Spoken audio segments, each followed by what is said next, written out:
I'm Chris. And we have a great show coming up for you today, discussing all the latest issues and news stories happening in sport. Yeah, it should be a real doozy. We got heaps to talk about today. A-League, the Socceroos, Cricket Australia. Also got a guy coming in from Gridiron, so it should be a real cracker of a show. Thanks very much to Sporties Bar and Arena for hosting us today. Absolutely. Okay, well, I think, to be honest, we should get started with one of the bigger issues in South Australia at the moment, and A-League just kicked off. What do you think of the first round? I mean, 3-1 winners. What a great game for Adelaide United and a great start to the season. Joseph Gongwell has done an awesome job with these guys in the pre-season to get them up to scratch and beating Perth Glory. I mean, what a great start. Yeah, absolutely. I mean, the new system looks like it's really working. If you just look at how they're playing as compared to last year, they did start off hot and then kind of faded away near the end. I don't know, do you think this system's going to be able to sustain them throughout the year? Or? Only time will tell, but it's important to start the season off on the right foot, and they've certainly done that. And I think the A-League is really ramping up this year. I mean, first round, broken all crowd records. They got 100,000 people through the gates, paying customers, across the rounds. Yeah, absolutely. And I mean, you can only really put that down to just what unbelievable stars they've started to bring in the last few years anyway. I mean, especially when the A-League started, there was just kind of the who's who of Australian football anyway, but now you've got Del Piero and Ono, Harry Kewell, the big names are now suddenly in the league, and, it's bringing in the crowds, and it's fantastic to see. Absolutely. So, moving on, we've got the Socceroos. Stark contrast to the A-League. Oh yeah, absolutely. Really struggling. I mean, look, they came back strong under Rio Vivar, had a 3-0 win against Canada in a friendly, but it's the off-field issues are just creeping in, aren't they? They're just continuing to be dramas. Yeah, absolutely. I mean, after 2 successive 6-0 losses to France and Brazil, I mean, they're quality teams, there's no doubt about that, but at the same time, losing by that much is unacceptable. And I mean, as much as a 3-0 win over Canada, who, to be honest, are quite lowly in the rankings, but we'll take any win that we get at the moment. But yeah, there are a lot of problems going on at the moment, and obviously the first thing is Lucas Neal. I mean, he had that pretty scathing interview. What do you think of that? I was appalled. As a captain, you're supposed to be leading your team, and to come out and say the young players owe it to him to show him their passion for the game. I just don't know what he was thinking. He's making it all about him and not about the team. It's really poor leadership. And given they've just lost a coach, they really need someone to stand up, take control of the situation, and I don't think he's doing that. Yeah, absolutely. And I mean, you can't take a dig at the future of what your sport is. And I mean, the Socceroos at the moment, they've hit a really strong patch in the A-League, like we talked about, but you really need to have those kids coming up who are going to be excited to play for the Socceroos. That's got to be their dream, like you said. And I think, to be honest, having a dig at them really doesn't seem like the best way to go about it, at least. Definitely not. Australian coach to replace Holger Ossick. What do you think? Who's it going to be between? To be honest, I think it's a real toss-up at the moment. I mean, to be honest, from where I stand, it doesn't really look like a coach is going to be able to do all the things that they're looking to promise from it. Like, coming up to the World Cup, we've got a lot of good teams to beat, especially, we're going to get 3 other good teams in our group. There's no doubt about it. It's the World Cup. So I think, to be honest, regardless of the coach that we have, we're still going to struggle, I feel. But at the same time, anything's going to help at the moment. I'm looking forward to see who they pick. Do you have any ideas? Or? Ange or Arnie? Yeah. That's what I've heard. The battle's on. It's going to be the Central Coast Mariners star coach, or is it going to be Mel Fitchery? I think they need an Aussie. They need someone who is passionate, understands the situation, and to go in and be ruthless. Consider taking out the older guys, giving the younger guys a chance to restructure a bit, build up that team morale, and let's go in strong to the World Cup next year. Absolutely, I agree.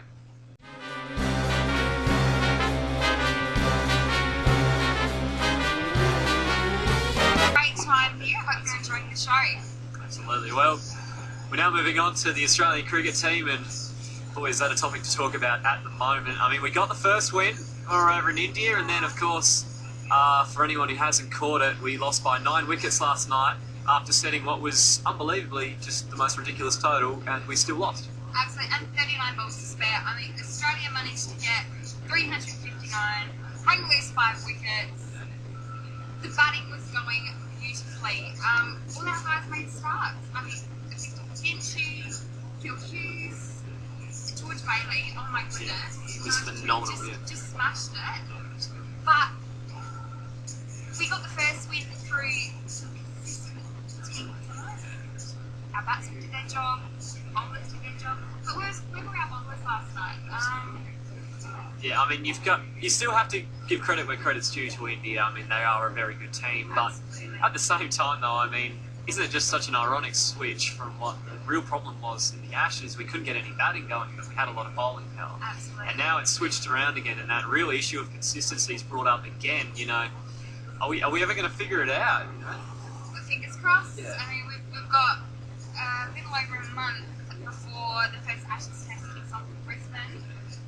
We need to find some sort of consistent form. You know, I don't care if all 11 guys cannot give 110% and have the best game of their careers. That's not important to me, but it's almost like if everyone can even just get to 80% and just consistently, it's just flabbergasting. I'm lost for words. Yeah, it's unbelievable. All right, so now we're going to switch on to now domestic cricket. And Rugby Cup's underway, and there's some cracking games to start the season, hasn't it? Oh my goodness, there's been some thrillers. It's all in Sydney this year, so it's a new format. It's giving the teams a bit of a taste of what it's like to be on a one-day tour for about a month. In Sydney, playing some beautiful domestic grounds, and we've had some really interesting results. Victoria have fired out of the blocks. I like to nickname them Australia B.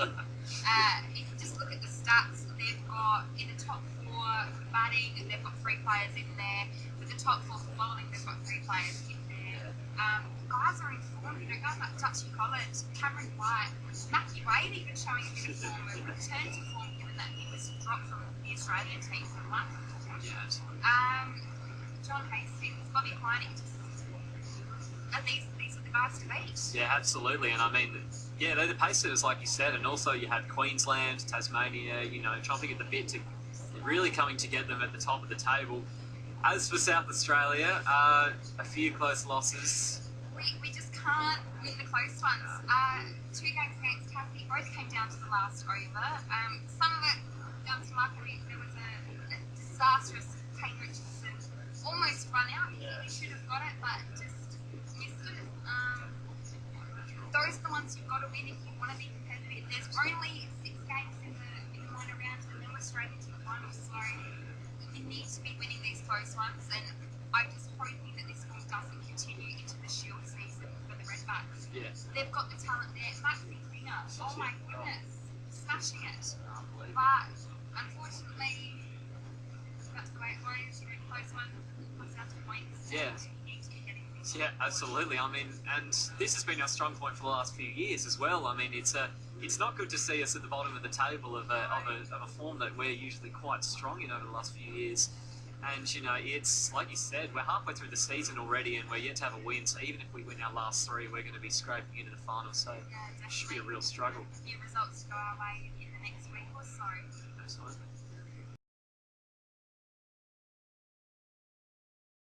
Okay, so AFL may be in its off-season now, but to a lot of people this is one of the most interesting times of the year. And there have been some big news with trades and all the acquisitions early in the off-season. And of course, there's been none bigger than the man himself, Buddy Franklin. What do you think of the massive move to Sydney? AFL finally has a $10 million man. This is the biggest trade deal ever done in the AFL's history. I doubt we will see anything like it for years to come. It's been one through the fine-tooth comb by the AFL, and it's proved illegitimate.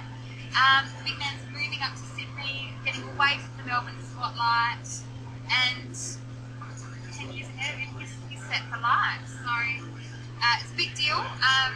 From what I understand, we'll take care of him after he stops playing football as well. That's what he wanted. He wanted a short-term thing to take care of, wanted a bit of security there, and I can just see him, the big Kurt Tippett, up in that forward line. That's a bit scary. Yeah, they're going to be good. I mean, I was going to say, Sydney's already a good enough team as it is, and then you put such an athletic, versatile forward, who also, you know, at times came into the middle as well to make an impact. Definitely. It's a scary prospect for any team facing Sydney, and I mean, it's... I wouldn't be surprised if they did sort of just move him upfield a little bit and see how he goes in that role there. Yeah, absolutely. Well, how do you think Hawthorn's going to now adjust? I mean, they've lost Lance Franklin now, and of course they had Jared Rufford, who won the Coleman this year. He played well.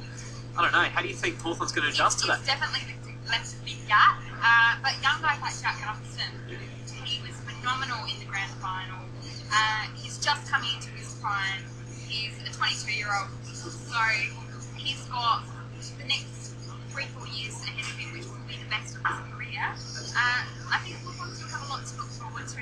Yes, there's a gap there, but I could argue they've got the talent to work around it. Absolutely, and they won the title, so I guess there's nothing to complain about at the moment. Another big news, and this is predominantly South Australian as well. Jared Polek's moved from Brisbane. Comes home huge, isn't he? He is a young talent, and both South Australian teams are just itching to get a hold of him. Who has the edge at the moment? Well, Jared's come out and named Port as his preferred club. I still think the Toads are in the race. I think both teams really keen to get the deal done at the end of this trade period. It's neck and neck. Someone's going to have to put a big deal on the table and really get the job done, and let's fight it out to the end and see who gets it. Yeah, absolutely. And I mean, especially if he chooses Port Adelaide, if you look at the young talent that is just littered through that squad at the moment between Wingard and Wines as the two main stars that have come out. Be the X factor they need. Absolutely, yeah. So it's going to be really interesting to see where he goes, and even at the Crows as well. I mean, they've got really good young talent as well, like Brad Crouch. Definitely. Yeah, they're going to be a dangerous team next year, I think, Adelaide, if they can get Polek from the outside. Yeah, this is true, but they've got Eddie Betts on the small forward who's going to start with the Crows next year, and now with Big Podsy Adelaide is headed to Adelaide's way. Allegedly, we're not too sure yet, but if they can get that one done as well, that's another big man for Adelaide. They can definitely use. Absolutely. So now moving on to women in sport. It's been an exciting week for the girls. We had the women in sport awards. The great surfer Sally Fitzgibbon, she's taken that one out. 22-year-old, winning world titles, and that got a bright future ahead of her. What a shining light. That is a huge understatement. She has just got the whole world at her feet at the moment. I mean, yeah, she was fantastic this season, and like you said, she's 22 years old. I mean, there is just so much potential in her, and for her to be recognised in women in sports as well is a fantastic achievement. And for her. Amir's won last year, Yeah, so absolutely. this is the company she's in. She's much higher regard. Now, I'm going to put it to you. Sure. What is the best performing team in Australia at the moment, in your opinion? In my opinion, well, I mean, you can't really look at the cricket team at the moment or the Socceroos. I'm gonna chuck a strange one out here, and I'm gonna say the Australian netball team, the Diamonds. For the girls. Yeah, I was gonna say the girls are definitely carrying their weight for Australia at the moment. Had a big win against Malawi. I mean, it's expected. Malawi isn't really that sort of netball strong country, but at the same time, New Zealand as well. Yeah, absolutely. We are holding our own up there. Maybe the boys will learn a thing or two about team spirit, teamwork, which is a decent performance. yeah, I hope Lucas Neal's listening. Thanks again to OzsportsInsider Ep2nd for having us here today. No worries. Okay, now, this is a massive question, and I'm sure there's heaps of things to think through. What's your sporting highlight of the week? We're going back a few days now, but watching the Australian cricket team and Haddon and Jimmy Falco. Absolutely. Now, they couldn't get a high five right. It was comedy gold, but we've brushed up on it, so we can show you a thing or two about that. So this is how it's done, boys. Yeah, let's do that. Like that. Do them properly, the high fives, and if they're going to run around throwing them willy-nilly, well, accidents like this are bound to happen. Well, Bill, I'd go one step further than that even and say that I think the high five should be outlawed from the game altogether. It's just a bit of... Excited for Sports Online Mad Mondays kicking off in November. Yeah, that should be fantastic to watch. Okay, so now, this is my specialty field, the Gridiron SA. They opened the season last Saturday, and it was a fantastic weekend to get down to Sydney Master Stadium. There was a lot going on, and of course with the doubleheader there's two really exciting games going on. The first game was between the Spartans and the Oilers. Last year the third and fourth teams in the league They struggled a lot early. I don't think there's any denying about that. But of course, season opening. Bit rusty. Yeah, of course, there's the cobwebs. You're still going to shake off a bit. 7-6 the final score, and as much as it was a low scorer, in the first quarter, what was really fascinating was that a simple extra point conversion actually in the first quarter won the game. No one scored after halfway through the first quarter. It was a defensive struggle. Both teams really struggled to kind of get to the rhythm in their offenses at least. Lots of penalties, which I'm sure they'll be working on. Talking to Andrew Stevens after the game, one of the players for the Spartans, and he was definitely livid that they had a lot of penalties to give away. So they'll be looking to change that next week. Also for the next game was the Eagles and the Chiefs, grand final rematch. Massive game, and it got a lot of fans coming into the gates, which was really good to see. 14-10 the final score. The Chiefs got up, they broke the hoodoo. You know, they haven't beaten the Eagles in the last few years, and the Eagles have gotten them in the finals the last few years. So definitely the Chiefs. Yeah, absolutely. The Chiefs are looking promising at the start of the year. I mean, lots of big storylines to come out of this game, and probably one of the big things, of course, was the Chief winning. And you know, Mark Roseby at quarterback was fantastic, but one of the big questions was that Brad Manuel, he came from a wide receiver for the Eagles, and now he's converted into a quarterback because of the team need. He played all right, but yeah, he's still got a lot of working on to do, especially with his receiving core. It's a tough role, isn't it? Oh, yeah, absolutely, and a really tough adjustment to make. You know, and he played well for the position that he was in, especially in his debut. But it was a really interesting storyline, and I'm looking forward to watching them play next week as well. They're going to be up against the Razorbacks, who had the bye first week. They won't really have any game film on them, the Eagles. It should be really interesting to see how the Razorbacks perform against an Eagles team which has been really the premier of the competition. You know, they've got a lot of young talent coming through. It should be a fascinating contest. Okay, now so ahead of the Adelaide Eagles game this weekend against the Razorbacks, I went down to their Wednesday night trainings and I talked to Jesse Whiten of the Adelaide Eagles. Alright, so I'm here with Jesse Whiten here. Tough loss on the weekend. How do you feel the team performed? We performed pretty well. The turnovers what killed us. Can't win a game with 8 turnovers. Defence always had their back to the wall, but we'll bounce back. Absolutely. Now you took a pretty hard hit in the game. Now, how'd you pull up from that? Very sore.